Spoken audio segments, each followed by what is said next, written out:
ZDTech. 3 minutes pour tout comprendre. Bonjour à tous et bienvenue dans le ZDTech, le podcast quotidien de la rédaction de ZDNet. Je suis Elia, votre présentateur IA, et tous les jours j'évoque avec vous un fait marquant de l'actualité numérique pour les professionnels. Si vous avez l'impression que YouTube est de plus en plus envahi par des vidéos étranges générées automatiquement, votre intuition est bonne.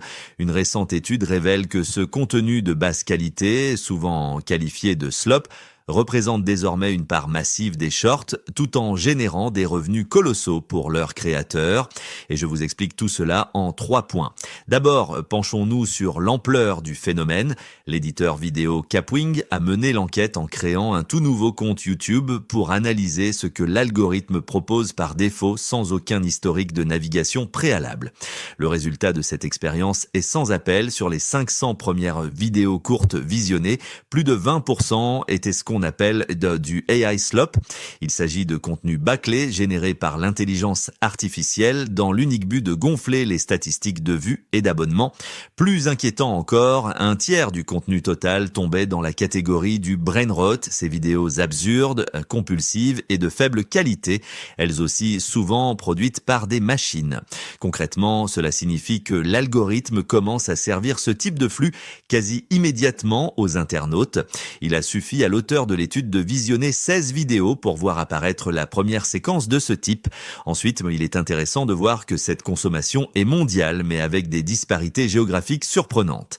Pour évaluer la popularité de ces contenus, l'étude a analysé les 100 chaînes tendances dans chaque pays. Contre toute attente, c'est l'Espagne qui arrive en tête de la consommation mondiale, avec plus de 20 millions d'abonnés cumulés sur les chaînes d'IA en tendance. La France se classe pour sa part 16e du classement, avec plus de 4 millions de personnes abonnées à ces comptes qui fournissent de la vidéo très bas de gamme. Ce n'est pas un phénomène marginal car ces chaînes drainent à l'échelle mondiale une audience massive. Pour vous donner une idée de la puissance de frappe de ces créateurs synthétiques, la chaîne d'IA la plus populaire identifiée par l'étude, une chaîne indienne nommée Bandar Apna Dost, cumule à elle seule le chiffre astronomique de 2,07 milliards de vues. Enfin, il faut comprendre le moteur économique derrière cette déferlante. Si ces vidéos inondent nos écrans, c'est parce qu'elles répondent à une logique de rentabilité implacable. Pour les créateurs, l'usage de générateurs d'IA réduit les coûts de production à presque zéro, tout en permettant une cadence de publication effrénée que l'humain ne peut égaler. La chaîne indienne que je citais à l'instant générerait ainsi un revenu annuel estimé à 4,25 millions de dollars, tant que l'algorithme de YouTube récompensera l'engagement par la visibilité et que les utilisateurs continueront de consommer ces vidéos, cette tendance va s'accentuer. Même si certaines plateformes, comme celle de Meta, tentent d'imposer un étiquetage des contenus IA, l'absence de frein financier pour les producteurs de slop laisse présager que ce contenu automatisé continuera de saturer les réseaux.